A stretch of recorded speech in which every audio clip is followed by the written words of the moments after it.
Welcome to McPlum, simple solutions served daily. In this video, I will explain how to make tea in Qatar. First, gather your ingredients: black tea, evaporated milk, sugar, and a blend of spices like cardamom and ginger. You'll also need a medium-sized saucepan and fresh water. This simple preparation will help you create a delicious, authentic Qatari tea experience right in your own kitchen.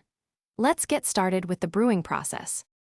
To begin, pour about 2 cups of water into your saucepan and bring it to a boil.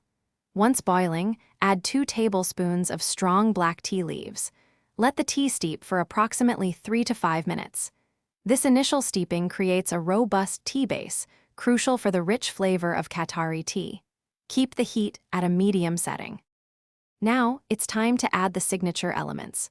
Pour in 1/2 cup of evaporated milk and add 2 to 3 tablespoons of sugar, adjusting to your taste. Stir in 1/4 teaspoon of ground cardamom and a small, 1-inch piece of fresh ginger. Continue to simmer the mixture gently for another 5 to 7 minutes, allowing the flavors to meld beautifully.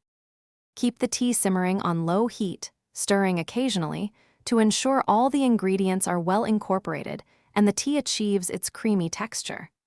After simmering, carefully strain the tea through a fine mesh sieve directly into your favorite teacups.